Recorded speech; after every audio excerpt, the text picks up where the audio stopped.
and he joins us this morning on the Harbor One hotline. I believe packing his luggage and ready to head to Fort Myers, but not there yet. Hello, Bradfo. Oh, let's go baseball. When do you head south? Friday. Okay. I head south. Yes, it's. I love the smell of the green grass, the throwing of the baseball, the crack of the bat. Yeah, as you do, Greg. I mean, I know that there's nothing. It's like you fall asleep to those sounds, right? Of course Correct. I do. Nothing. And by the way, on the radio, 10 times better than streaming it. Are you kidding me? Are you kidding me? So like the rest, apparently, like the rest of the Boston media, you're still here. Well, yeah. I mean, but listen. It's a long spring, and I plan to dominate both FM and AM radio on the broadcast. It's going to be a great time. Yeah. It's a marathon, not a sprint. So I don't need to be there right now. There was a lot of discussion I saw yesterday on the social medias about the fact that the Red Sox were getting underway with spring training, and there was one television station there and a couple print outlets, but I believe they're waiting for the important stuff. When Greg Hill doesn't show up for Truck Day, you know that you have some work to do. So, are you feeling optimistic about this upcoming season? Sure. Isn't this what this is supposed to be? The day after Valentine's Day, everyone's optimistic about everything. Yeah. Absolutely. But, yeah, I mean, sure, I guess. I mean, so, I mean, listen, I think, I'm curious. You know what you're talking about. So I'm curious about several things. First being Chris Sale and how many starts can you get out of him? What's a good number? Is it 25? And then, is it 20? And then how important is it that they do get those starts from Chris Sale? Well, first of all, this is where I insert the bad bike joke right now, falling off the bike. But friend of the show, Chris Sale, always great when he comes on your show. He is. He's excellent. I love it. He's a good interview. What was the thing we did last year? So was Cam Newton. But, it's weird because Wiggy wanted to give Chris Sale a 5-year, $120 million contract. Listen, the Red Sox already did that. I didn't have to do that. But I think that right now, sure, he's in good shape. He's throwing the baseball, but it's like a million different other things on this team, which is, maybe, sure, maybe. Yeah. But, I think right now as we sit here, it's Chris Sale saying all the right things, and he's doing all the right things. Bradford, when you start to look at Chris Sale in the situation that he's in, and I've always said this, and I know it comes down to the money, but doesn't he look like, in order to keep him healthy, that he should be a guy that should go to the bullpen? No. I like you personally, Wiggy. Mm-hmm. I respect your opinion. All right. But no, because you have a guy who's used to pitching whatever once every 4 or 5 days, 6 days, every 120 days. I don't know what it is, but you have a guy who's ingrained that way. He's always been a starting pitching. You can manage it that way, and I hear where you're coming from, Wiggy, but still, I just don't think that that's the avenue to take. And plus, you need to find some guys to pitch at the top of the rotation. You need to find out if this guy, Chris Sale, can be the guy that we remember from a few years ago. Bradfo, when it comes to Trevor Story, he was telling media that best case scenario for him is a return in the second half of the season. Is this a regret if you're the Red Sox that this was the guy you were kind of putting on a pedestal to everybody? Do you think it was a mistake? I think it's too early to say that. I think he's a good player when healthy. Obviously, he wasn't healthy last year, but he's going to be, assuming that he comes back healthy. And by the way, so this procedure that he had, he is going to play this year. I mean, I really think he's going to play this year. I wouldn't be surprised if he's playing in August because it's the same procedure Rich Hill had, and this is a guy who had it, I think, 3 years ago, and he's still pitching right now. It actually works. And if you get that guy and you get the guy back on the field healthy, when he was on the field, he was good. I mean, that is fine. He's a valuable player. Is he a star player? Probably not. Is he paid like a star player? Unfortunately, yes. But still, he is a useful guy on this team. And a guy, honestly, if they want to do anything, they're going to need by the end of the year. But opening day, is it most likely to be Kike Hernandez? I mean, I think it's nice that a guy says he's always wanted to play. It's been his dream to play shortstop. Is that the solution? You know what? It was always my dream to pitch at Fenway Park until the media game when I was throwing 40-mile-an-hour straight balls or getting hit by fat sports writers.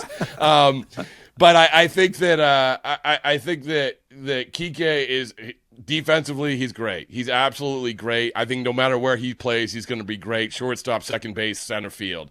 But he has to show that he has to hit consistently. And you're right. I mean, I hate to keep coming back to it. It's like, yeah, there is across the board with this team, there are so many, this could work out. But the problem They're all is question marks. Right. Though. You don't have, and so this is the biggest difference in 2013. 2013, you won the World Series. You got all these guys, these complimentary guys, and everyone said, oh, look, they did it that way. Yeah, you had Ortiz, you had Ellsbury, you had Pedroia, you had Lester, you had all these guys. Right now, you have Rafael Devers and a bunch of maybes. And a bunch of question marks. Right, exactly. So that's the problem. Yeah, right field, is that Verdugo? I mean, what? Verdugo's left, right? Wouldn't he still be there? They're going to move No, him. yeah. Really? Yoshida's moving to left. Yeah, so you have Duvall, guy coming off wrist surgery. Like, here's the thing. It's intriguing because you have these guys who have a bunch of potential, but if you're going to say, who are you going to pick in this division, how can you pick them in the division right now? You can't, because you can't just say, maybe, sure, that's going to happen,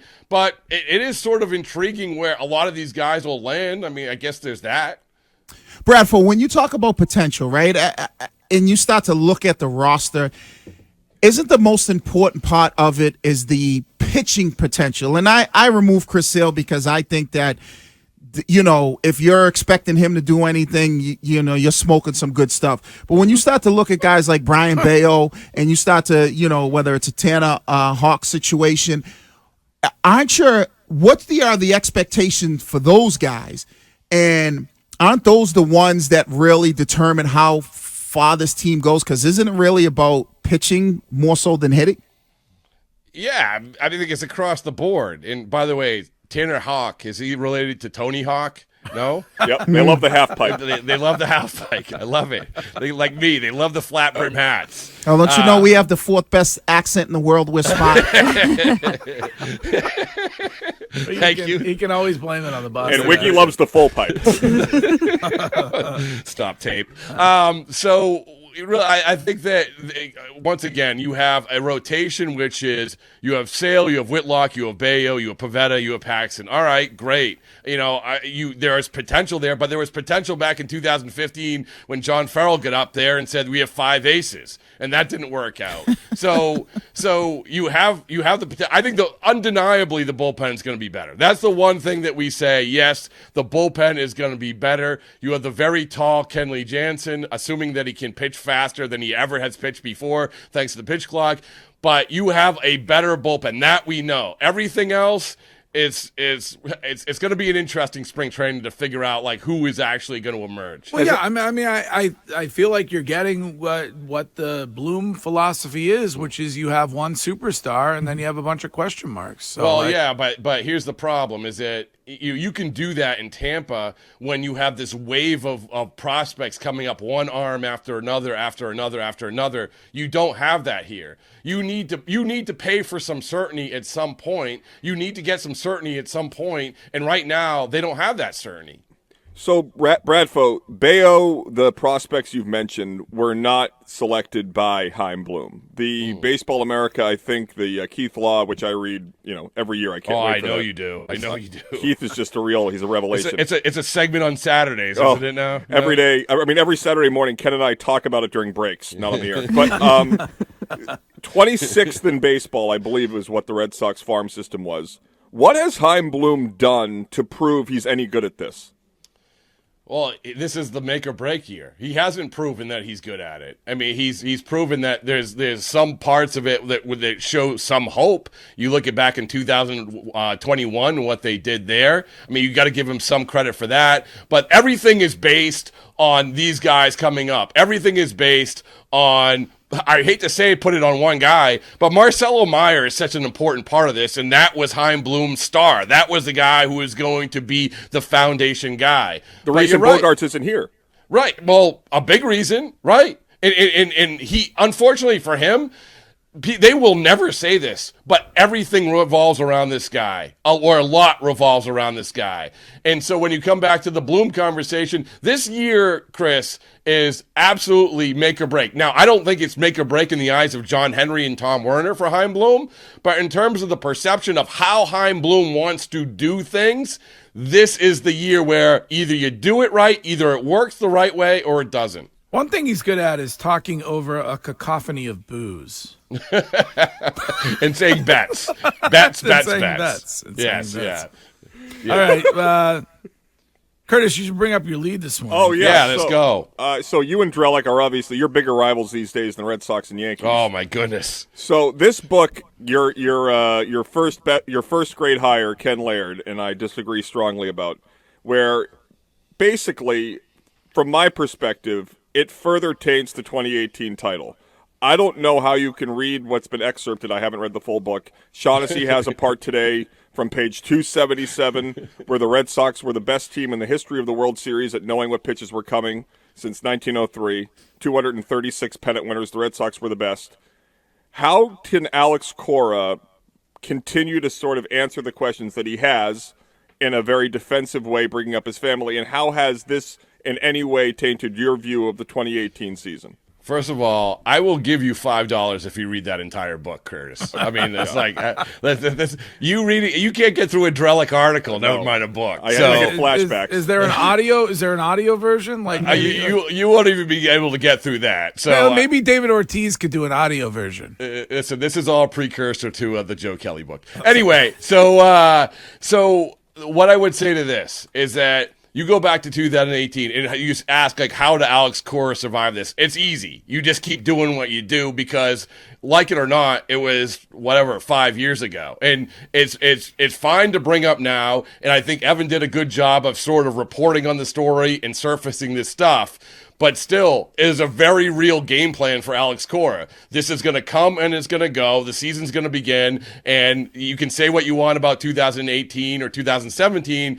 It's really not going to matter because it's about the here and the now. Now, in 2018, I think that a lot of teams were doing the wrong thing, even not to the level of the Astros, but I remember at the end of April where the Red Sox started giving signs with nobody on base, and I said, why are you guys doing this? It's like, because everyone's cheating. And so we knew that this was going on. I will say this about the postseason 2018, that walking around every corner, remember, Chris, I don't know if you remember this, Danny Picard actually was the first to surface this, right. this thing about, like, somebody's cheating. In 2018, in that playoff run, you could not take a corner in the clubhouse, in a hallway, without seeing an MLB official around. They were on to whatever was going on. I can only go with what I see and what I know, so that's what I would say. And the other thing is, you're right on all that. I understand your point of view. I just will never accept it because I don't believe in coincidences like that. However, you said that this is a make-or-break year for Chaim Bloom. Don't you think it's somewhat of a make-or-break year for Alex Cora? Because we really have to judge him as we judged Belichick post-Spygate. And if they're, 70 and 92, does he continue to get a free pass around here? Well, I don't think, first of all, I don't think it's as much of a make or break for Alex Cora as Chaim Bloom, because what will happen is, like, well, do you have the players, right? Do you have the players to actually get the job done? And in terms of how it is affected by what comes out in the book or what happened that we knew before, well, when they were going through last year and struggling and having a bad year, we already knew about most of this stuff in the book, right? We already knew on the surface level what was happening, and very few people were saying, oh, look, Alex Cora doesn't know how to manage because he's not able to do this other stuff. So to answer the question, like, I don't think that has anything to do with how the Cora is going to be judged, and I do think that Bloom is going to be judged harsher because you need the players. You flat out you need the players. Yeah. All right. Well, I mean, there's a lot of clouds hanging overhead. However, well, can I let me brighten your day a little bit? Yes. I had a message from your good friend Jonathan Papelbon. He wanted to do something for the show. Is that right? Yes, I want him to. I want him to be a regular on the program. Well, okay, so he's a regular on the Baseballs and Boring podcast, and he said, so you know the Gronk kick of destiny on FanDuel? Yeah. Yes. So Pap wants to do the pitch of destiny. Okay. Where he says he can throw it over 89.9 miles an hour on March 27th. Oh. And obviously he would love your show to be part of that. Okay, So, we'll do it. Can we tie the foundation in some way, shape, or form? Sure. FanDuel, absolutely. The foundation, Okay. absolutely. Let's do it. And I have a question. Can we have Papelbon call in the final segment of every day just to say, like, the few words to close us out? Yeah, we can make that magic happen. Absolutely. Yeah. Isn't he sacrificing chickens, though? Yeah. Yeah, whatever it takes, Wiggy. Whatever it takes. I hear you. We don't have to. Do we have to play shipping up to Boston? I mean, I love the drop kicks, No. but Ooh. I've Well, you once famously had them drive all the way here just not to perform on St. Patrick's Day. All right, Bradfo. Can't wait to talk to you from Fort Myers next week. All right, guys. Thank All you. right, there he is, Rob Bradford.